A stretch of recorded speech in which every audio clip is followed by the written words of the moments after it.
اربار دربار کچھ نہیں تھا، مسجد نبوی کے مصلی پر بیٹھ کے فیصلے ہوتے تھے. چلو آج میں فیصلہ کرتا ہوں. آن لائن چل رہا ہے نا جی؟ ٹھیک ہے. جتنے بھی سن رہے ہیں مجھے، ہرے نیلے ایران کے چاٹوکار، ایران کی چائے پہ پلنے والے اور ٹکڑوں پہ پلنے والے، ایران کے زرخری، یہ جتنے پیر بنے گھوم رہے، یہ سب بدبخت ازلی ہے، یہ صحابہ کے دشمن ہے. اٹھاؤ سورہ فتح، جہاں نبی کے ساتھی صحابہ کا بیان ہوا ہے. محمد الرسول اللہ، محمد اللہ کے رسول ہے. والذین معہ اشداء علی الکفار. آئے ہائے آئے ہائے، ذرا ترتیب تو دیکھو خلافت کی. یہ سورہ فتح کی آیت نمبر 29 ہے. محمد اللہ کے رسول ہیں. والذین معہ، اور جو ان کے ساتھ ہے، ابو بکر اشداء علی الکفار، عمر رحماء بینہم، عثمان، اور تراہم رکعا سجدا، جو رکوع اور سجدہ کرنے والے علی ہے. ارے قرآن نے فیصلہ کر دیا، ابو بکر کا پہلا نمبر، عمر کا دوسرا نمبر، عثمان کا تیسرا نمبر اور علی کا چوتھا نمبر. اچھا، یہ مثال دینے کے بعد رب فرما رہا ہے کہ رب نے ایک ایسی کھیتی جیسے کسان بنائے، اور کھیتی جب لہلہانے لگے تو کسان کا دل دیکھ کر جھوم اٹھتا ہے، اور جو کسان کا دشمن ہوتا ہے اس کے دل میں جو ہے بغض و حسد کے دھارے چلنے لگتے ہیں. تو صحابہ کھیتی ہے. قرآن کہہ رہا ہے لیغیظ بہم الکفار، ان سے تو وہی چڑے گا جو کافر ہوگا. بھائی حوالہ نوٹ کر لو، سورہ فتح کی آیت نمبر 29. سبحان اللہ. صحابہ سے وہی چڑے گا جو کافر ہوگا. جی بھونکنے والوں، آج تم علی سے زیادہ علی کے ہمدرد بنتے ہو. علی نے خاموشی سے اطاعت کی. ابو بکر نے پوچھا مسلمان مجھے اپنا امیر بنا رہے، تم کیا کہتے ہو؟ علی نے کہا قدمک رسول اللہ صلی اللہ علیہ وسلم فمن الذی یؤخرک. علی کی کیا مجال ہے کہ جسے نبی آگے بڑھا دے اسے پیچھے کھینچ لے یا اس کے پیچھے ہونے کا تصور کرے. آمنا وصدقنا، خاموشی سے اطاعت کر لی. حضرت عمر کو اپنی بیٹی دی، اللہ اکبر. حضرت ابو بکر کی پوتی اور حضرت علی کے پوتے کا باہم رشتہ ہوا. امام باقر کا امام جعفر پیدا ہوئے. امام جعفر کے نانا ہے حضرت ابو بکر. حضرت علی نے اپنے بیٹوں کا نام ابو بکر و عمر رکھا ہے. اگر میں یہ چیز تمہاری کتاب سے ثابت کر دوں تو سبحان اللہ، سبحان اللہ، سبحان اللہ. ارے بدبختوں، کتنے بڑے بدبخت ہو کہ تم ان نفوس قدسیہ پہ بھونک رہے ہو کہ جن کو قرآن جنت کی بشارت دے چکا. بے شک بے شک. آج 14 صدیوں سے وہ جنت کے باغات میں ٹہل رہے ہیں. ابھی ٹہل ہی رہے ہیں سب وہاں مزے سے ہیں، آرام سے، سایہ رحمت میں. ابھی ہمارا تو ٹھکانا ہی نہیں ہے. کیسے آئیں گی ایکسیڈنٹ میں، بستر مرگ پہ، کون سی بیماری سے کون ٹھوکے گا پکڑ کے، اور اس کے بعد کے معاملات. اللہ اکبر کبیرہ. لیکن دیکھو وہ تو جنت میں مزے لوٹ رہے ہیں اور تچھے لوگ ان کے فیصلے کر رہے ہیں. کہہ رہے ہیں کہ جب وہ تخت خلافت پر بیٹھے حق نہیں دیا تو آؤ میں تمہیں فدق سمجھاتا ہوں ہے کیا. بہت باتیں اٹھاتے ہیں، بیانات کرتے ہیں اس پر. نمبر 1 فدق ہے مال فے. ایک ہوتا مال غنیمت جو کافروں سے لڑکے حاصل ہو، تو جو لڑکے حاصل ہوا اسے کہتے ہیں مال غنیمت. اس کے حصے اس طرح ہوتے ہیں کہ 4 حصے مجاہدین کے لیے اور 5واں حصہ جسے خمس کہتے ہیں وہ نبی اور ان کے اقربا اور یتامہ اور مساکین کے لیے، جسے خمس کہتے ہیں. تو جو مال کافروں سے لڑکے حاصل ہوا اسے کیا کہتے ہیں؟ مال. جو بغیر لڑے کافروں نے مسلمانوں کے رعب و دبدبے کو دیکھ کر، لشکر کے جاہو جلال کو دیکھ کر خود ہی حوالے کر دیا، اسے مال فے کہتے ہیں. اللہ کے حبیب جب خیبر کی طرف گئے، خیبر کے یہودیوں نے حضور کی خدمت میں مال فے کو پیش کیا. اے صحابہ پہ بھونکنے والوں، مال فے کا ذرا یہ تو دیکھ لو کہ استعمال کیا ہے. سورہ حشر قرآن کی سورہ نمبر 59 ہے، اس کی آیت 7، 8، 9 میں مال فے کا حکم دیکھو. اللہ فرما رہا ہے فَلِلَّهِ وَلِلرَّسُولِ وَلِذِي الْقُرْبَى وَالْيَتَامَى وَالْمَسَاكِينِ وَابْنِ السَّبِيلِ اس کے 9 مصارف بتائے گئے ہیں کہ مال فے اللہ کے لیے، رسول کے لیے، رشتہ داروں کے لیے، قرابت داروں کے لیے، یتامہ کے لیے، مسافرین کے لیے، مہاجرین کے لیے، انصار کے لیے اور تالیف قلب کے لیے جو نئے مسلمان ہوئے ہیں۔ قرآن نے 9 مصارف مال فے کے بیان کیے۔ کلیجے پر ہاتھ رکھ کر بتانا، جو رسول اللہ کی دختر نیک اختر ہو وہ 8 لوگوں کا حق کھا کر تنہا اپنا حق مانگے گی؟ نہیں مانگے گی۔ تمہیں پوری حدیث پتہ ہی نہیں ہے، بے شک تم ڈنڈی مارتے ہو بیٹا۔ بے شک حدیث قرآن کے نام پر تم پڑیا دے رہے ہو لوگوں کو، اور یہ بھی گنجڑی لے کے مست ایک دم آرام سے لگم ہو کے مست ہو گیا۔ کیا زبردست بات بولے؟ ابے زبردست بات نہیں بولے، تیرا بیڑا غرق ہو جائے گا۔ مال فے کے مصارف قرآن نے 9 بیان کیے۔ حضرت فاطمہ آئی، وہ دربار نہیں تھا، مسجد نبوی تھی۔ بے شک اچھا سمجھ میں ایک بات نہیں آتا، جب حق تھا تو انہوں نے حضرت علی کو بھیجا کیوں نہیں؟ حضرت علی تو بڑے بہادر ہیں، بڑے پہلوان ہیں کہ ان کی سامنے کس کی تاب جو ٹھہر سکے، لیکن خود گئیں اور حضرت ابوبکر صدیق سے فدق کا مطالبہ کیا تو حضرت ابوبکر صدیق نے وہ حدیث سنائی جو ان کے علاوہ بھی 11 صحابہ سے مروی ہے، تنہا ابو بکر سے روایت نہیں ہے۔ تمہارے دل میں حضرت ابو بکر کا بغض ہے، کہتے نہیں اکیلے انہوں نے روایت کی ہے، نہیں، اس میں 10 مبشرہ والے بھی ہیں۔ لا نوری تما ترکناہ صدقہ، نبی نے فرمایا انبیاء جو چھوڑ کر جائیں وہ صدقہ ہے۔ اے پاک بیوی، وہ تو یتامہ کا صدقہ ہے، مساکین کا ہے، ابن السبیل کا ہے، مہاجرین کا ہے۔ سیدہ پاک واپس آ گئی۔ امام بیہقی فرماتے ہیں جب آپ کی طبیعت خراب ہوئی، حضرت ابو بکر خانہ اقدس پہ آئے، حضرت علی سے اجازت چاہی۔ حضرت علی نے پوچھا ہے فاطمہ خلیفۃ المسلمین ملنا چاہتے ہیں، تو حضرت فاطمہ نے کہا کیا آپ اجازت دیں گے؟ حضرت علی نے کہا بے شک میں اجازت دوں گا۔ تو کہا پھر میری اجازت ہے۔ حضرت ابو بکر آئے، مزاج پرسی کی، تیمہ داری کی، فاطمہ راضی ہو گئی۔ تو کہتا ہے کہ حاکم اسے توفیق توبہ نہ مل سکی، ایک بار جس سے ہو گئی ناراض فاطمہ، تیری ماں تجھ پہ روئے۔ تجھے معلوم ہے اللہ کے نبی نے یہ بات جو فرمائی، فاطمہ تو بضعۃ منی، فاطمہ میرے گوشت کا ٹکڑا ہے۔ جس نے فاطمہ کو ناراض کیا اس نے مجھے ناراض کیا، جس نے مجھے ناراض کیا اس نے اللہ کو ناراض کیا، اور جس نے اللہ کو ناراض کیا اس کا ابدی ٹھکانہ جہنم ہے۔ کس کے لیے کہی تھی؟ حضرت علی کے لیے۔ حوالہ میرے ذمہ، حضرت علی کے لیے۔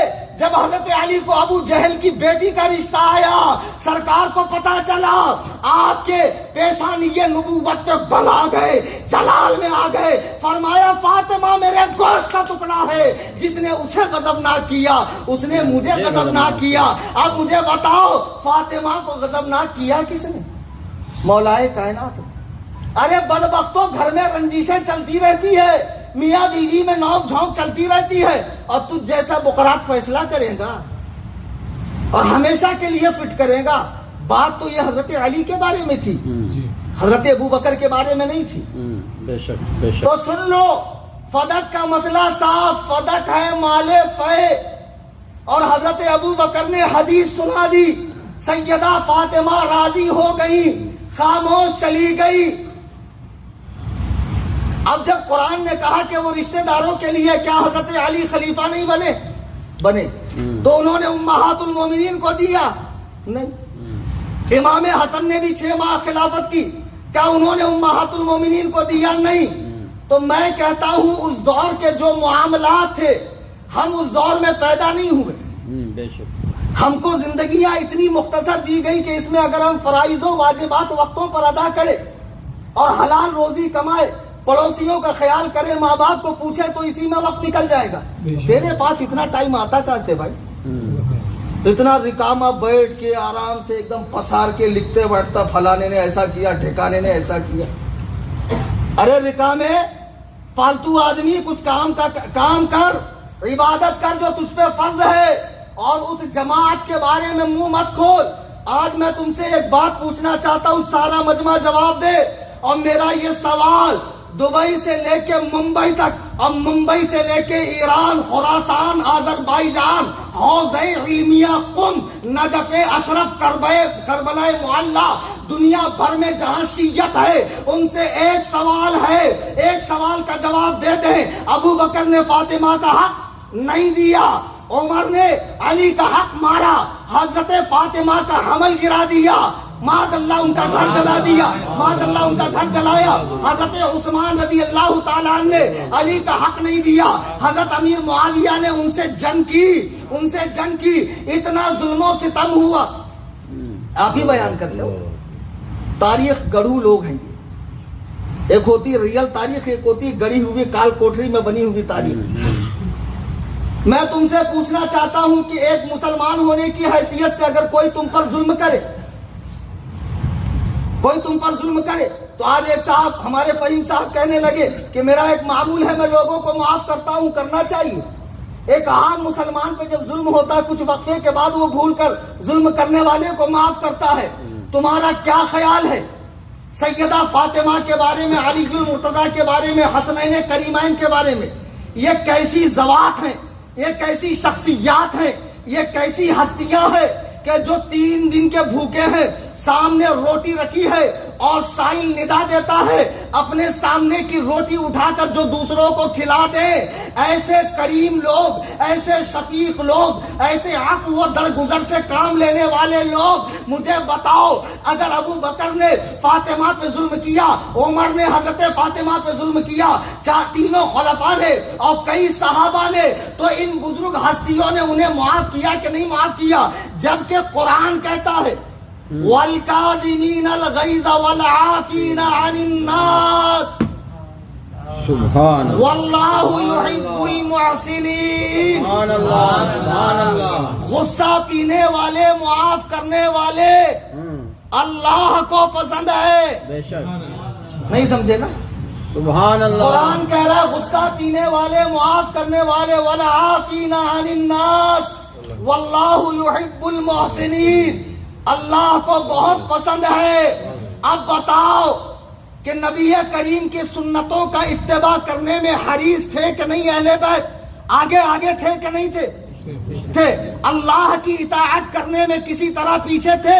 کیا رب کا یہ فرمان علی کے کان سے نہیں ٹکرایا, سیدہ زہرا کے کان سے نہیں ٹکرایا, حسنین کریمین کے کان سے نہیں ٹکرایا؟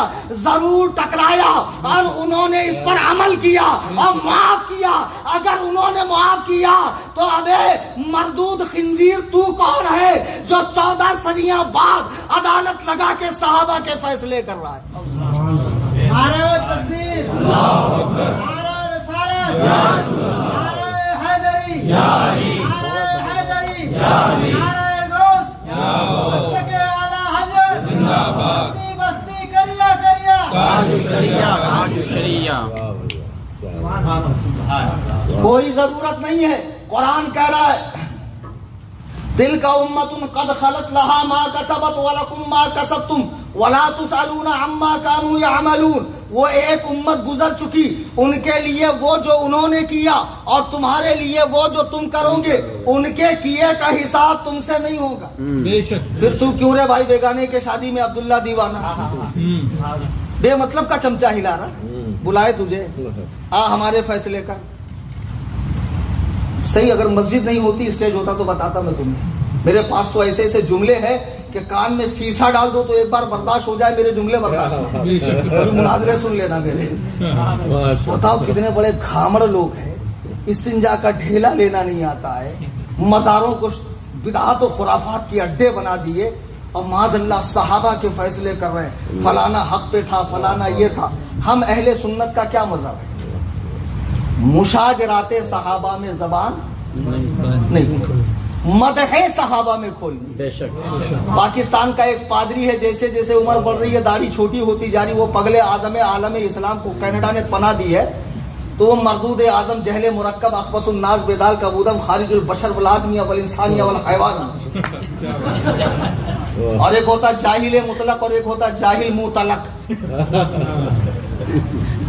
وہ تو نہیں. اور ایک وہ ہوتا ہے جس کو جہالت نے بھی طلاق مغلظہ دے دی, وہ تو اتنا بڑا پگلیٹ ہے, وہ کہتا نہیں بولے امیر معاویہ کی نہ تعریف کرو نہ برائی کرو. ابے پگلے, تعریف سے نہیں روکا گیا, صحابہ کے مشاجرات میں پڑھنے سے روکا گیا. اچھا ایک بات سمجھ میں نہیں آتی, بار بار آپ سنتے ہیں مشاجرات صحابہ میں مت پڑھو. یہ مشاجرات کا مطلب کیا ہے؟ کبھی غور کیا؟ یہ کیوں نہیں کہا گیا کتابوں میں صحابہ کے جھگڑے میں مت پڑھو, صحابہ کے لفڑے میں مت پڑھو, صحابہ کے آڑے میں پیر مت ڈالو؟ نہیں, مشاجرات میں مت پڑھو. بہت غور و خوض کرنے کے بعد سمجھ میں آتا ہے کہ مشاجرات صحابہ کا لفظ اس لیے بولا گیا, شجر عربی میں کہتے درخت کو. جیسے ہمارے مولانا رستم صاحب نے ایک دن جو ہے زمین کی چھاتی پھاڑ کر ایک دانہ ڈال دیا, مٹی برابر کر دی, چند دنوں کے بعد وہ زمین کی چھاتی پھاڑ کر دانہ جو ہے باہر نکلا کونپل کی صورت میں. اب ہوائیں اسے جھولا دے رہی ہے, پانی اسے نمی دے رہا ہے, دھوپ اپنی سورج اپنی تمازت دے رہا. دھیرے دھیرے دھیرے وہ بڑھتے بڑھتے بڑھتے ایک تناور درخت ہوتا ہے, نیچے اس کا تنا ہے, اس کی کئی شاخیں پھیل گئی, کئی پتے پھیل گئے, کئی پھول پھیل گئے, یعنی وہ چاروں طرف سے پھیل گیا, ایک شجرے سایہ دار ہو گیا. لیکن اس کی جڑ کہاں ہے؟ نیچے زمین کے اندر, ایک بیج کے اندر. تو مشاجرات صحابہ کا مطلب معلوم ہے, اگرچہ یہ لوگ الگ الگ ہیں, یہ چار خلفاء الگ ہے, یہ بدر والے الگ ہے, یہ حنین والے الگ ہے, یہ احد والے الگ ہے, یہ عشرہ مبشرہ والے الگ ہے, یہ فتح مکہ کے بعد والے الگ ہے, پہلے والے الگ ہے, لیکن ان سب کی جڑ محمد الرسول اللہ ایک. ان سب کی جڑ محمد الرسول اللہ ایک ہے. مشاجرات صحابہ میں بدبخت اس کا مطلب یہ ہے. اس موقع پہ ایک بڑا پیارا واقعہ یاد آیا, اگر اجازت دیں تو سناؤ. اچھا نہ دے تو تب بھی سنا دوں گا. ایک مرتبہ حضرت ابو بکر, عمر, حضرت علی تینوں جا رہے ہیں, اور صحابہ بڑے ظریف بھی ہوتے تھے, یعنی ایک دم کچھ لوگ ہوتے نا منوس ٹائپ کے. سچ میں ایسے لوگ میرے بازو میں بھی بیٹھے گے فلائٹ میں تو میں سیٹ چینج کرتا. تھوڑا ہنسا کرو, تھوڑا زندہ دل رہا کرو, ہمیشہ منہ پہ 12 بجے رہتے, تھوڑا سا ہنسی مذاق بھی ہونا چاہیے. صحابہ کرام جا رہے ہیں تو حضرت عمر کو کچھ مذاق سوجا, تو انہوں نے کہا یا ابا بکر انظر الینا, اے ابو بکر ذرا دیکھو تو صحیح, علی بیننا کنون فی لنا, علی ہم دونوں کے بیچ میں ایسے ہے جیسے لنا کا نون. لنا مطلب یہ لام ایسے کھڑا, پھر یہ نون بیچ میں پڑا, پھر ادھر الف کھڑا, یعنی ادھر تم کھڑے ہو لنا کا لام بن کے, ادھر میں کھڑا ہوں الف بن کے, بیچ میں الف پڑا. اب انہوں نے ایسا کہہ کے سوچا آج میں نے بازی مار لی, لیکن حضرت علی تو حضرت علی ظریف الطبع ہے ماشاء اللہ, حاضر جواب ہے, فی البدی جواب حاضر, اور یہ خدا داد صلاحیت ہوتی ہے. کبھی ہم سے بھی فون پہ آزما لیا, جس کو زیادہ شوق چل رہا ہے وہ مناظرے کا. تو جب حضرت عمر نے یہ کہا تو حضرت علی نے فرمایا ہاں ابو بکر ذرا دیکھو تو صحیح, ویسے ہی جیسے عمر کہہ رہے ہیں کہ میں تم دونوں کے بیچ میں لنا کا نون ہوں, لیکن اگر نون نکال دیا جائے تو کیا بچتا؟ لام الف لا. عربی میں لا مطلب نہیں, اگر علی نہ ہو تو نہ ابو بکر ہے نہ عمر, علی نہ ہو تو نہ ابو بکر ہے نہ عمر. اب اتنی سی بات کاٹ کے نیٹ پہ چڑھانا مت, دیکھو مولانا تفصیلی ہو گئے, پوری بات سن لو. اس میں ایک تمہیں نقطہ دے دوں, یہ لنا جب لکھا جاتا ہے تینوں ملا کر لکھا جاتا ہے, ایک ساتھ بالکل کانٹینیو, یہ تینوں ملے ہوئے ہیں. ابے ایرانی چائے پینے والے تیری کیا مجال ہے, ابے دھتورے پیر صاحب بنے ہوئے گھوم رہا ہے, تو تینوں کو جدا کرنا چاہتا, تینوں مل کے ٹھوکیں گے, اور اتنا ٹھوکیں گے کہ تجھے تیری 7 پشتیں یاد آ جائیں گی. جیسے لنا جدا نہیں ویسے ابو بکر و عمر و علی جدا نہیں. اور سنو, لنا کا معنی عربی میں کیا ہوتا؟ ہمارے لیے. لفظ لنا کا ترجمہ ہمارے لیے, یعنی خلافت ہمارے لیے, امامت ہمارے لیے, صداقت ہمارے لیے, عدالت ہمارے لیے, شجاعت ہمارے لیے. یہ صحابہ اتنے پیار سے آپس میں رہتے ہیں,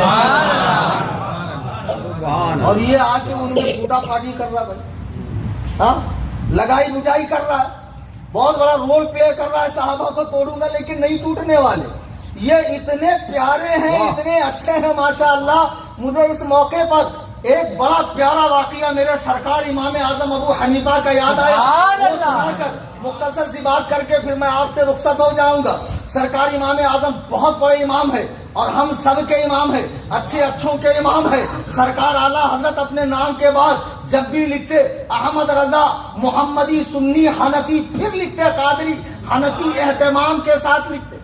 کیا بات ہے، سبحان اللہ. اور وہ امام اعظم ابو حنیفہ ہے کہ اعلیٰ حضرت فرماتے اگر صحیح حدیث امام اعظم کے قول کے خلاف ہو تو صحیح حدیث کو چھوڑ کر امام اعظم کے قول پر عمل کیا جائے. حکمتیں لاکھ ہیں، پھر دوسرے سفر میں بتاؤں گا اور دلائل سے بتاؤں گا. سبحان اللہ. امام اعظم ابو حنیفہ نے سنا کہ عراق میں ایک شخص ہے جو حضرت عثمان کو گالیاں بکتا ہے اور اپنے آپ کو سید کہتا ہے. تو امام اعظم ابو حنیفہ کا چونکہ شہرہ علم پوری دنیا میں اپنے زمانے میں پھیل چکا تھا، آپ کے استاذ کے دنیا سے جانے کے بعد حضرت حماد کے جب آپ ان کے مسند ارشاد پہ بیٹھے تو طالبان علوم نبوت دور دور سے امام اعظم کے پاس آنے لگے. اور خدا کی قسم امام اعظم کے شاگردوں سے بخاری میں 21 ثلاثیات ہیں، یعنی اونچے لیول کی A1 کوالٹی کی جو حدیث ہے 22 حدیث ہے، اس میں سے 21 حدیثیں تو امام اعظم کے شاگردوں سے روایت. تو امام اعظم نے جب سنا کہ کوفہ میں ایک شخص حضرت عثمان کو گالیاں دیتا ہے، اس کے گھر پہ گئے. جانے کے بعد مزاج پوچھا تو وہ تھا تو بدبودار رافضی، لیکن اسے پتا تھا یہ امام بہت بڑے ہیں. تو اس نے دری وغیرہ بچھائی، حضور بیٹھے، اس غریب کے گھر آنا کیسے ہوا؟ اتنے بڑے جلیل القدر امام عابد و زاہد. تو آپ نے فرمایا بات کچھ خاص نہیں ہے، بات اتنی سی ہے کہ میرے پاس ایک بڑا اچھا رشتہ آیا، بڑا نیک لڑکا ہے، تاجر ہے، ایماندار ہے، متمول ہے، وجیح ہے، خوبصورت ہے، حسین ہے، جمیل ہے، قد کاٹ میں اچھا ہے، بڑا عابد و زاہد ہے. بڑی تعریفیں کی آپ نے. اور میں نے سنا تمہاری کوئی بیٹی بیٹھی ہوئی ہے، تو کیا ہی اچھا ہو کہ تم اپنی بیٹی اس سے بیاہ دو. تو قدموں میں گر گیا، گرویدہ ہو گیا. حضور گھر بیٹھے آپ اتنا اچھا رشتہ لے کر آئے، اس ناچیز پر آپ نے اتنا کرم فرمایا. تو حضرت امام اعظم نے کہا جی ہاں، اتنا کرم تم پہ اس لیے ہو رہا ہے کہ بات دراصل یہ ہے کہ لڑکے میں ساری کوالٹیز ہیں، لیکن مذہب کے اعتبار سے وہ یہودی. اس کی رگے خباثت پھڑک گئی، منہ سے بات کم جھاگ زیادہ نکلنے لگی کہ آپ کیا کہہ رہے ہو کہ میں اپنی بیٹی یہودی کے نکاح میں دوں.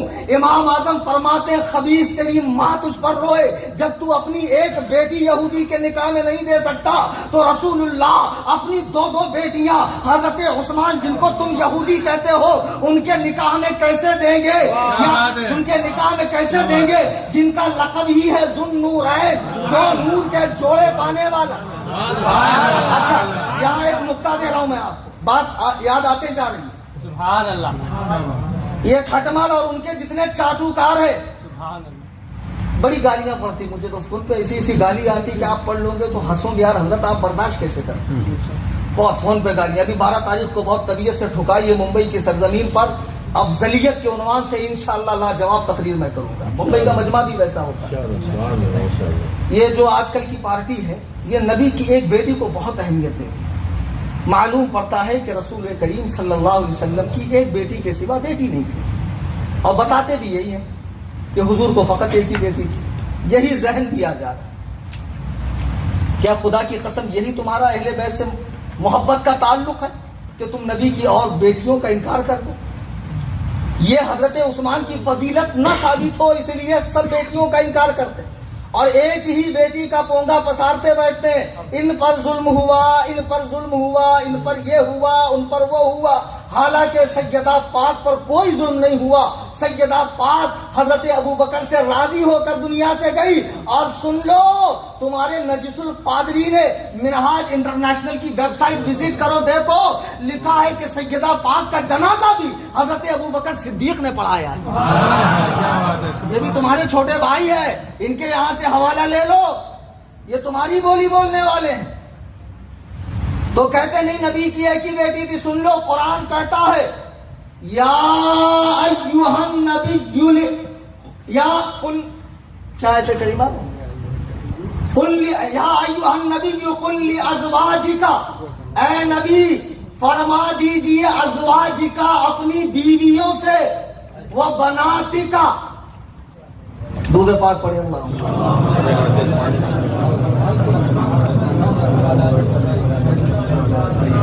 نعرہ تکبیر، نعرہ رسالت، مسلک اعلی حضرت.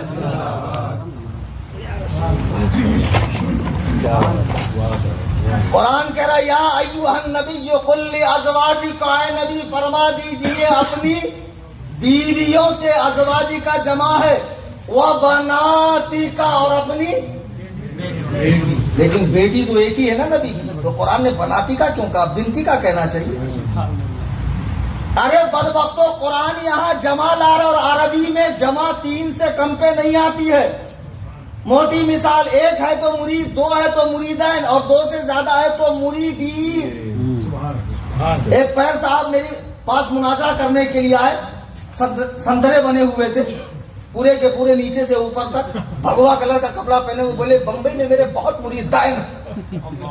ابے میں نے کہا بے وقوف پگلے اعظم عالم اسلام، بہت ہے تو پھر مریدین کیسے ہیں؟ مریدین بولنا، پہلے کچھ پڑھ لکھ لے. پیر صاحب لوگ پڑھتے تو ہے، پڑھنا کیا باپ کی فیلڈ ہے، بعد میں اسی پہ راج کرنا ہے. ہمارے یہاں بھی ایک پیر صاحب نے اپنے بچے کا داخلہ کرایا تو ہم لوگ ان کو اٹھانے جاتے تھے، حضور چلیے سبق کا ٹائم ہو رہا ہے.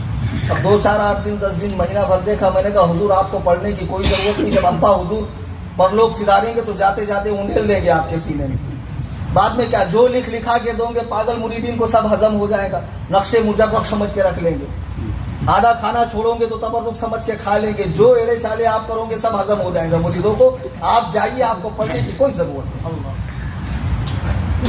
تو ایسے پاجامہ لوگ کہہ رہے ہیں کہ نبی علیہ السلام کی ایک بیٹی تھی. قرآن کہہ رہا قل لازواجک کا، فرما دیجیے اپنی بیویوں سے، وبناتی کا اپنی بیٹیوں سے. معلوم پڑا حضور علیہ السلام کی حضرت فاطمہ کے علاوہ بھی بیٹیاں تھی. نبی قرآن نے وہ بناتی کا کہا، وہ بنتی کا نہیں کہا. وہ نساء العالمین اور مومنین کی عورتوں سے فرمائیے. تو قرآن نے جب فیصلہ کر دیا نبی کی کئی بیٹیاں ہیں تو اب ایک ہی بیٹی کا رونا مت رویا کرو. اگر ایک علی کے نکاح میں ہے تو 2 عثمان کے نکاح میں ہے. مرتبے گھٹاؤ مت، فیصلے کرو مت، یہ ترازو لے کر بیٹھو مت. علی اتنے کلو کا، ابو بکر اتنے کلو کا.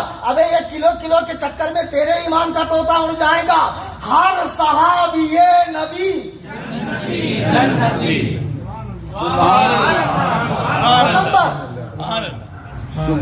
جو اس دور میں صحابہ نے اسلام کے لیے قربانیاں دی ہے. مجھے بتاؤ، ان کی کتابوں میں لکھا ہے حضور علیہ السلام کے دنیا سے جانے کے بعد فقط 7 صحابہ اسلام پڑھتے، باقی سب کافر و مرتد ہو گئے. تمہارے ہاتھ نہیں کانپے، تمہاری زبان پہ لقوہ نہیں مارا، تمہارے ہاتھ میں راشا تاری نہیں ہوا، تمہاری زبانیں گنگ نہیں ہو گئی، تمہارا دماغ نہیں پھٹ گیا، تمہارے ناپاک وجود کو دھرتی نے برداشت کیسے کیا؟ ملا باقر مجلسی لکھتا ہے مسلمانوں اتنی خبیث قوم ہے، اور شیعوں کا جھٹن کھانے والوں، بیٹیاں دینے والوں، بیٹیاں لینے والوں، مرثیے سننے والوں، ماتم کی آہو فغاں میں جانے والوں، اسٹیٹس لگانے والوں، شیعہ ذاکرین کی بکواسات سننے والوں. اللہ کی عزت و جلال کی قسم کھا کے کہہ رہا ہوں، اس آسمان کے نیچے، اس دھرتی کے اوپر جو بدترین مخلوق ہے ان میں ایک جماعت شیعہ بھی ہے، روافظ کی جماعت بھی ہے. ملا باقر مجلسی لکھتا ہے قرب قیامت امام مہدی آئیں گے. ان کے امام آ چکے ہیں، ہمارے پیدا ہونا ان کے کہاں چھپے ہیں؟ عراق میں. 1200 سال پہلے چھپے. کتنی بار عراق پہ حملہ ہوا. پھر جب امریکہ نے حملہ کیا وہ صدام کون سے کونے میں چھپ کے بیٹھا تھا، صدام کو ڈھونڈ کے نکالا مگر بارواں ملا ہی نہیں. وہ کون سے غار میں گھس کے بیٹھا ان کا بارواں امام جو ملتا ہی نہیں. کتنا اندر چلا گیا لیکن قریب قیامت وہ آئے گا اور اوریجنل والی قرآن لے کر آئے گا. کتنے گز کی معلوم ہے؟ 70 گز کی. کھولیں گے تو کتنے ہو جائیں گی؟ 140 گز کی. تو پھر سائیکل پہ بیٹھو اور گھومتے گھومتے پڑھو، کیونکہ اس میں ہماری طرح 6666 آیتیں نہیں ہیں، اس میں 70,000 سے زیادہ آیتیں ہیں، اور اسی میں پورا اوریجنل لکھا ہوا ہے علی کیسے خلیفہ. بتاؤ معاذ اللہ کیسی بدبخت قوم ہے جو قرآن کو محرف مانے. حضرات صحابہ جو اسلام کی پہلی کڑی ہے حدیث سمجھنے کے لیے, قرآن لینے کے لیے, فہم دین کے لیے, استقامت دین کے لیے, تقرب اللہ کے لیے, صحابہ کو چھوڑنے کے بعد دین میں باقی کیا رہتا ہے؟ صحابہ کو چھوڑنے کے بعد دین میں باقی کیا رہتا ہے؟ جب قرآن نے اس مبارک جماعت کی جا بجا فضیلت بیان کر دی ہے, وَكُلًّا وَعَدَ اللَّهُ الْحُسْنَى, اللہ نے ان سب سے جنت کا وعدہ فرمایا ہے. اچھا سنو, قرب قیامت امام مہدی آئیں گے. ملا باقر مجلسی لکھتا ہے ابو بکر و عمر کو قبر سے نکالیں گے, نکالنے کے بعد ان کا کفن اتاریں گے, انہیں درخت سے ٹنگائیں گے, اور روئے زمین پہ جتنا کفر ہوا, جتنا شرک ہوا, جتنے ظلم ہوئے, جتنا زیادہ زیادتی ہوئی, سب ابو بکر و عمر کے سر پہ ڈالا جائے گا. اور اس کے بعد آگ کو حکم ہوگا کہ ان کے وجود کو جلا دے, اور ہوا کو حکم ہوگا کہ ان کے وجود کو جو ہے عالم میں پھیلا دے. مجھے بتاؤ, کلیجے پر ہاتھ رکھ کر بتاؤ اور مسلمانوں, اللہ اکبر کبیرہ, جب حضرت ابو بکر کا وصال ہوا, مولا کائنات روضہ رسول پہ جاتے ہیں, عرض کرتے ہیں یا رسول اللہ, آپ کا رفیق غار دنیا سے جا چکا ہے, کیا اسے اجازت ہے آپ کے پہلو میں دفن کیا جائے؟ میرے آقا فرماتے ہیں جو غار میں میرے ساتھ تھا وہ مزار میں بھی میرے ساتھ تھا, غار میں میرے ساتھ تھا وہ مزار میں بھی ساتھ ہوگا. تم کہتے ہو امام حسین کی قبر پاک کے آس پاس لیٹنے والا جہنمی نہیں ہو سکتا ہے. اگر کافر حقیقی ہو تو فضل خدا سے جنتی ہوتا ہے. اب جو حسین کے نانا کے پہلو میں لیٹے ہوئے ہیں زمین کے دو وزیر ابو بکر و عمر, ان کے بارے میں کہتے ہو وہ جہنمی ہے.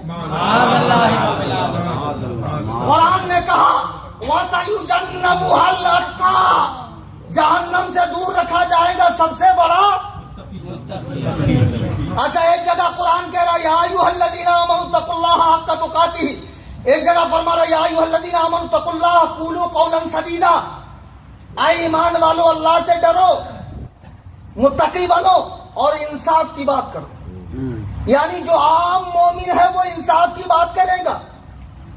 اولئک ھم المتقون, اور کامیابی متقیوں کے لیے ہے, پرہیزگاروں کے لیے ہے.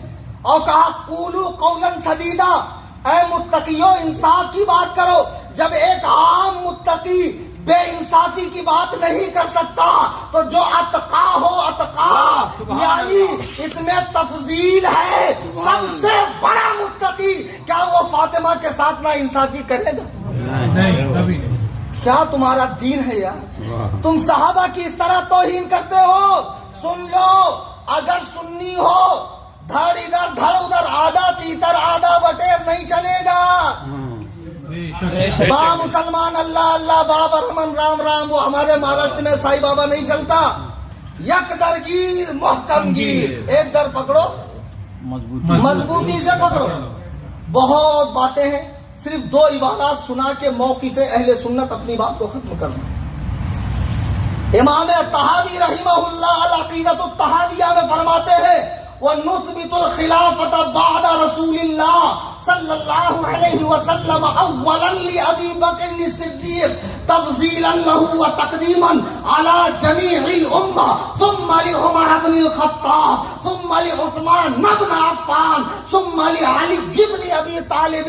ہم اہل سنت و جماعت حضور کے بعد حضرت ابو بکر کو پہلا خلیفہ اس لیے مانتے ہیں تفضیلا له وتقدیما علی جمیع الامہ, کیونکہ تمام سابقہ انبیاء کی امتوں پر بھی اور اس امت پہ بھی ابو بکر کو افضلیت حاصل ہے, اس لیے ابو بکر پہلے. کون سی کتاب میں؟ العقیدۃ الطحاویہ, عقیدے کی کتاب ہے. آپ سنی ہو نا بھائی, کون سے سنی ہو یار, کتاب ایرانیوں کی پڑھتے ہو, سنیوں کی کتابوں کا پتہ نہیں ہے. امام حجر اسقلانی رحمہ اللہ, امام حجر اسقلانی رحمہ اللہ بہت بڑے امام ہے, بخاری کے شارح ہے. وہ ارشاد فرماتے ہیں ان الاجماع انعقد بین اہل السنت ان ترتیبہم فی الفضل کترتیبہم فی الخلافہ. ہم اہل سنت کا اس پر اجماع ہو چکا کہ جس طرح ترتیب خلافت ہے وہی ترتیب فضیلت بھی ہے. جو ترتیب خلافت ہے وہی ترتیب فضیلت بھی ہے. میرے بزرگوں دوستوں، آئے بائیں شائیں کی باتیں مت سنو، ان کی بکواسات مت سنو، یہاں وہاں دھیان مت دو. جو تسلسل کے ساتھ بزرگان اہل سنت کا سلسلہ چلا آ رہا ہے، عوام اہل سنت کے اعتقادات چلے آ رہے ہیں، فی زمانہ جسے مسلک اعلی حضرت کہا جاتا ہے، اس پر سختی سے قائم رہو. آج میں بیان کر رہا ہوں، آپ کے کلیجے لرز گئے، پھر کل کوئی کلپ دیکھو گے، پھر کل تمہاری رائے بدلے گی. دیکھنے کا ہی نہیں. گھوڑے کو 2 پٹی کیوں باندھتے معلوم ہے؟ سیدھا سامنے دیکھنا، منزل کہاں ہے، ادھر ادھر دیکھ کے بدکنا نہیں، دیکھنے کا ہی نہیں. بہت پرفیکٹ مثال دیا آپ نے. جو ہمارے مسلک کا نہیں ہم کیوں سنیں؟ ایسا بتا دینے کا. جوکر نائک آیا، شہنشاہ نقوی آیا، حنیف مویشی آیا، اور جو بھی ہے انڈیا کے بھی جو کالے پیلے ہرے نیلے اڑیا گڑیا لٹیاں چھٹیاں کامک ٹنیاں سرکاریں جتنی ہے، سب کو بھگا دینے کا. صرف سنی علماء جو مسلک اعلیٰ حضرت ان کی کتابیں پڑھیے. سرکار تاج الشریعہ کے بیانات کا پورا اپلیکیشن بھی بن گیا ہے. جماعت رضائے مصطفیٰ کی ویب سائٹ ہے، وہاں جائیے، وزٹ کیجیے، بیانات سنیے. جو سنی علماء مسلک پہ قائم ہیں ان سے رابطے میں رہیے، ان سے دین سیکھیے، اور خدا اس دور پرفتن میں ایمان بچا کر لے کے گئے. تمہیں معلوم ہے، تمہیں ریشم کا کپڑا پہنایا گیا اور ایک تنگ راستہ، یہاں سے بھی کاٹے یہاں سے بھی کاٹے، تنگ راستہ ہے، یہاں سے کپڑے کو صحیح سلامت لے کر جانا، اس پار ہونا. اس سے بھی زیادہ خطرناک آج دین پہ چلنا ہے. اللہ کے نبی فرماتے میری امت پہ ایک وقت ایسا آئے گا کہ ہاتھ میں انگارہ رکھنا آسان ہوگا، دین پہ چلنا مشکل ہوگا. لوگ قبروں کے پاس جا کر تمنا کریں گے کاش اس قبر میں بجائے اس مردے کے میں ہوتا. تو خدا کی قسم اہل سنت کے سچے مذہب سے ہٹو گے، کنفیوژن کا شکار ہوں گے. نہ آپ کو عربی آتی، نہ آپ کو تاریخ پتا ہے. ایک چیز آپ کے سامنے آ گئی، اسی کو لے کر آپ کھلونا سمجھ کے جھنجھنا بجاتے بیٹھے، اس نے ایسا کرا، اس نے ویسا کرا، اس نے ویسا کرا. مت کر بھائی، صحیح بول رہا ہوں. نہیں پتا آپ کو، بہت ڈیپ ہے. کتنی ڈیپ ہے آپ کو حیرت میں پڑ جاؤ گے کہ اتنی باریک ہے. حدیث و قرآن کے بازیچے اطفال. صرف ایک بات سنا کے بات ختم کر دوں، اجازت ہے؟ چلیے، آپ کی بھی ہمت جواب دے چکی ہے، انشاءاللہ زندگی نے وفا کی. نہیں، بات دراصل کیا ہے، میں آپ کو سمجھا رہا ہوں کہ آج کل جو لوگوں نے ردی کی طرح بخاری مسلم کر دیا، لے پڑھ بھائی اسلام 360 کے اندر، لے پڑھ بھائی ہندی کے اندر، انگلش کے اندر، یہ خود سے ہی گھر میں بیٹھے بیٹھے اسی میں پڑھ رہا ہے، دین سیکھ رہا ہے. عالم کے پاس جانے کا ٹائم ہے نہیں، بہت ماڈرن آدمی ہے، اس کی امیج گھٹ جائیں گی، اس کا ایگو ہرٹ ہو جائے گا. عالم کے پاس جانے کے بعد کون عالم کے نخرے اٹھائے گا؟ تو یہ خود سے ہی ڈیڑھ ہو کے زیادہ پڑھ رہا حدیث قرآن، تو بعد میں کیا ہو رہا ہے؟ بیڑا غرق ہو رہا ہے. تو بھائی وہی سمجھا رہا ہوں میں، مت ایسا کرو. اور پھر آپ کے سامنے روایتیں لائی جا رہی ہے. اچھا، ہمارے سامنے کیوں نہیں لاتے؟ ابھی میں نے تقریر کی تو وہاں بتایا کہ ڈاکٹر کی چٹھی کو چپل سینے والے کو چیک نہیں کراتے، اس کے ڈاکٹر کو چیک کرایا جاتا ہے. اب تم بڑے بڑے اماموں کی بات کس کو دکھا رہے ہو؟ بھجیا تلنے والے کو، رکشہ چلانے والے کو، دن بھر گدھا مزدوری کرنے والے کو، پلمبر کو، وائر مین کو دکھا رہے. دیکھ بھائی حدیث میں آیا اتنا ظلم ہوا ہے، ایسا ہوا ہے، ویسا ہوا ہے. تو بیٹے اگر اس طرح کی باتیں تمہارے سامنے آئیں تو خدا کے لیے اپنے علماء سے رجوع کرو. پہلے تو سننا نہیں، کان بند. مفتی شریف الحق کیا خوب فرماتے ہیں، میں ایسی شریف دلہن ہوں جس کا نکاح ایک ہی دولہے سے ہوا. کیا بات ہے جی، بس اہل سنت و جماعت مسلک اعلیٰ، سبحان اللہ. باقی کچھ نہیں. اگر اس دور میں ایمان سلامت لے کر جانا چاہتے ہو، سبھی سے محبت کرو. رسول اللہ کے پیاروں سے، جانثاروں سے، یاروں سے، ان پر جان لٹانے والے صحابہ سے، اہل بیت پاک سے اور اولیاء کرام سے. ہم کسی سے بغض کی تعلیم نہیں دے رہے، وہاں بغض صحابہ کی تعلیم دی جا رہی ہے، اور دوسری طرف بغض اہل بیت کی تعلیم دی جا رہی ہے. معتدل مذہب اہل سنت و جماعت کا ہے. بس ایک بات سمجھ لیں، اللہ کے حبیب علیہ السلام کے دنیا سے جانے کا وقت ہوا تو آپ نے سیدہ فاطمہ کو بلایا، کان میں کچھ کہا، رونے لگی، پھر کان میں کچھ کہا، ہنسنے لگی. تو پاک بیویوں نے، رسول اللہ کی ازواج نے فاطمہ سے پوچھا ایسی کیا بات ہو گئی کہ پہلے تم رو رہی تھی پھر ہنسنے لگی؟ تو فاطمہ نے کہا حضور نے مجھ سے کہا ان قریب میں دنیا سے جا رہا ہوں، تو بابا کی جدائی کی بات سن کر مجھے رونا آیا. پھر بابا نے کہا لیکن اس دنیا سے اس دنیا میں جو مجھ سے پہلے ملے گی وہ تم رہو گی. تو یہ بات سن کر میں خوش ہو گئی. تو بیویوں کو شوق ہوا چلو ہم بھی پوچھ لیں اپنا. ڈائریکٹ حدیث قرآن پڑھتے ہو نا، مفتی کی ضرورت نہیں ہے. مجھے تو میں خود بہت زیادہ پڑھا لکھا آدمی ہوں. ارے 18 سال پڑھنے کے بعد بھی بھائی میں سچ کہہ رہا ہوں کتنے مسئلے ایسے ہیں، وسیم بھائی بیٹھے پوچھو، میں فوراً جواب نہیں دیتا ہوں، کتب کی طرف رجوع کرتا ہوں، اپنے بڑوں سے پوچھتا ہوں۔ 18 سال پڑھنے کے بعد ہماری احتیاط کا یہ عالم ہے، تو پتہ نہیں کتنا قابل آدمی جھٹکے میں مسئلہ بیان کرتا ہے۔ تو بہرحال تو رسول اللہ کی ازواج کو یہ خواہش ہوئی کہ چلو ہم بھی پوچھ لیں، تو سب کے سب آئیں، جو 10 موجود تھیں، کہا یا رسول اللہ آپ ہمارے حوالے سے بھی بتا دیں کہ بیٹی میں تو آپ نے بتایا فاطمہ آپ سے ملے، ہم میں سے پہلے کون ملے؟ تو حضور نے فرمایا جس کا ہاتھ لمبا ہوگا وہ مجھ سے ملے گا۔ اب یہ فرمانے کے بعد حضور علیہ الصلوۃ والسلام پر علالت طاری ہوئی، دوشنبہ مبارکہ کو آپ نے دنیائے آب و گل کو خیر آباد فرمایا، پھر تہجید و تفکین کا معاملہ ہوا، اور پھر جب وہ غم کا ماحول ٹھنڈا ہوا تو ازواج مطہرات کو شوق ہوا کہ چلو دیکھیں کس کا ہاتھ لمبا ہے، تو سب نے ایسے ہاتھ دیوار پہ رکھا اور ایسے کوئلے سے نشان بنانا شروع کیا، تو سب سے لمبا ہاتھ نکلا حضرت سودا کا۔ تو سب نے طے کر لیا کہ اب ان کا جانا یقینی ایک دم طے کنفرم۔ اب سب ان کے ناز اٹھانے لگی، ان کے ساتھ خیر خیریت کرنے لگی، لیکن خدا کی قدرت دیکھیے حضرت زینب کا انتقال۔ اب تمام ازواج مطہرات پریشان کہ بھائی رسول نے جو فرمایا وہ تو غلط ہو ہی نہیں سکتا، وہ تو قطعاً غلط نہیں ہو سکتا۔ ما ضل صاحبکم وما غوی وما ینطق عن الهوى، تمہارے صاحب نہ بہکے نہ غلط راہ چلے، وہ کوئی بات اپنی طرف سے نہیں کہتے، ان هو الا وحی یوحی، ان پر ان کا رب وہی فرماتا، اور ہم نے جو سمجھا وہ بھی ٹھیک۔ تو پھر یہ پانی کہاں مر رہا ہے، یہ بات پھنس کہاں رہی؟ تو جب 10 کے 10 بیٹھی اور دیگر عالمات بیٹھی اور بڑے کبار صحابہ سے رجوع کیا گیا کہ اس بات کا کیا مطلب ہے کہ جس کا ہاتھ لمبا ہے وہ حضور سے پہلے ملے گی، پھر انہوں نے جب عربی استعمالات پر، محاورات پر، عربی مثالوں پر غور کرنا شروع کیا، تب ان کے سمجھ میں آیا لمبے ہاتھ سے مراد یہ گوشت اور ہڈی والا ہاتھ نہیں ہے، بلکہ زیادہ صدقہ کرنے والا۔ زیادہ صدقہ، تب سمجھ میں ہاں یہ بات ہے۔ تو میرے بھائیوں، بزرگوں، دوستوں، قرآن کریم کی تفاسیر سب سے پہلی تفسیر حدیث ہے، اور حدیث کی کئی ساری شروحات ہے، یہ سمجھنے کے لیے مدرسے میں 18 سال جانا پڑتا ہے۔ آپ مت جائیے، آپ اپنا کام کرو بھائی، فرض و واجب ادا کرو، اہل سنت کے مذہب سے جڑے رہو، علماء سے مسائل پوچھتے رہو، اور اہل سنت کے مذہب پہ سختی سے قائم رہو۔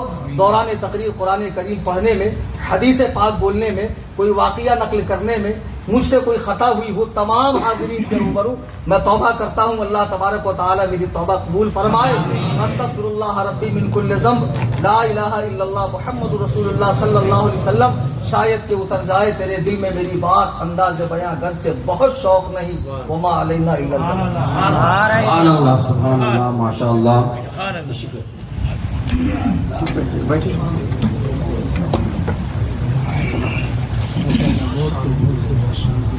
دعا فرمائیں اللہ رب العزت حضرت کے علم میں، ہنر میں خوب برکتیں عطا فرمائیں، اور جو یہ کاوشیں اور محنتیں کر رہے ہیں اللہ رب العزت ان کی کاوشوں کو اپنی بارگاہ میں شرف قبولیت عطا فرمائے۔ انہوں نے رد روافضیت پہ بہت بڑا کام آج کے دور میں اٹھنے والے فتنے کے لیے کیا ہے، اور اس بہت بڑے فتنے کا سدباب ہر مرحلے پہ کر رہے ہیں، چاہے ٹیلی فون میں ہو یا سامنے فیس ٹو فیس ہو، کسی بھی طریقے سے۔ آج جو حضرت نے درس دیا ہے وہ یہی یہاں سے درس لے کر کے جائیں۔ اپنوں کو سننا ہے، بیگانوں سے ہمارا کوئی سروکار نہیں ہے۔ اپنوں کا دامن مضبوطی سے تھامے رہیے، نہ دائیں دیکھیے نہ بائیں دیکھیے، صراط مستقیم پر چلنے کی کوشش کریے، انشاءاللہ ہمارا یہاں پہ بھی بیڑا پار ہو جائے گا، قبر میں جائیں گے وہاں بھی بیڑا پار ہو جائے گا، حشر میں اٹھیں گے وہاں بھی بیڑا پار ہو جائے گا، صراط مستقیم پہ گامزن رہیں گے تو انشاءاللہ جب پل صراط پہ چلیں گے تو انشاءاللہ وہاں بھی بیڑا پار ہو جائے گا، اور اللہ رب العزت جنت الفردوس میں ہمیں اور آپ کو ضرور مقام اولیاء عطا فرمائے گا۔ آپ سے گزارش ہے کہ آپ مسلک اعلیٰ حضرت پر سختی سے خود بھی قائم رہیے، اپنے بچوں کو بھی قائم رکھیے، اور اس قائم رہنے کے لیے ضروری ہے کہ جو علماء حقہ ہیں ان کے بیانات کو آپ سنیے۔ آج ہمارے پاس موبائل اور نیٹ کی دنیا ہے، جس دنیا میں گھسنے کے بعد، جانے کے بعد انسان کو امتیاز کرنا یہ بہت مشکل اور کٹھن کام ہوتا ہے کہ کون صحیح ہے کون غلط ہے۔ اس لیے آپ نہ دائیں دیکھیں نہ بائیں دیکھیں، سیدھا دیکھتے ہوئے مسلک اعلیٰ حضرت کا جو وفادار ہے، مسلک اعلیٰ حضرت کے مشن پہ چلنے والا ہے، اسی ترازو کے اوپر آپ چلتے رہیے، انشاءاللہ یہاں بھی کامیاب رہیں گے اور وہاں بھی کامیاب رہیں گے۔ اللہ کی بارگاہ میں دعا کرتا ہوں کہ ہماری اور آپ کی سب کی حاضری کو اللہ اپنے بارگاہ میں شرف قبولیت عطا فرمائے۔ دور دراز قریب سے جتنے حضرات تشریف لائے، میں سب کا تہہ دل سے شکریہ ادا کرتا ہوں، بالخصوص ہمارے دعوت پہ لبیک کہتے ہوئے حضرت علامہ مولانا مفتی صوفی کلیم حنفی رضوی صاحب کے ولا ممبئی سے تشریف لائے، ان کا بھی میں تہہ دل سے شکریہ ادا کرتا ہوں، اور جن دوستوں احباب نے ان کو لانے میں اور یہاں آپ تک روبرو کرانے میں محنت مشقت کاوشیں کی ہیں، ان سب کا تہہ دل سے شکریہ ادا کرتا ہوں۔ اور الحمدللہ آپ کو یہ جان کر خوشی ہوگی کہ تقریباً 2 سال کے قریب ہو گیا یہاں پہ جمعہ ہوتا ہے، تو جو حضرات یہاں کے قریب میں رہتے ہیں وہ یہاں ضرور آیا کریں اور جمعے میں ضرور اپنی شمولیت کو رکھیں اور آئیں اور شامل ہوں، تاکہ ہماری نماز جمعہ صحیح طور سے ہو سکے۔ اس کے علاوہ دبئی میں اور بھی جو سنی مساجد ہیں وہیں جائیے، اپنی نماز کی حفاظت کریے، اللہ رب العزت ہم سب کو اس پہ عمل کی توفیق عطا فرمائے۔ اور انشاءاللہ کل سے ایک سلسلہ یہاں پر پہلی مرتبہ شروع کیا جا رہا ہے، مغرب سے لے کر کے عشاء کے بیچ میں تعلیم و تعلم کے لیے ایک محفل منعقد ہوگی درس کی، جس میں خاص طور سے آپ کے جو بچے ہیں ان کا اس پہ کنسنٹ کیا جائے گا۔ جو تعلیم و تعلم کے لیے آنا چاہتے ہیں وہ اس محفل پاک میں ضرور شرکت فرمائیں، جو قریب میں رہتے ہیں وہ بھی، جو دور رہتے ہیں وہ بھی۔ مغرب سے لے کر کے عشاء کے بیچ میں جس کے اندر تجوید اور ایمان اور عقیدے اور جو ضروریات زندگی کے مسائل ہیں وہ بیان کیے جائیں گے، آپ ضرور خود بھی شریک ہوں اور دوسرے دوستوں احباب کو بھی لے کر کے آئیں۔ کھڑے ہو جائیے، صلاۃ والسلام۔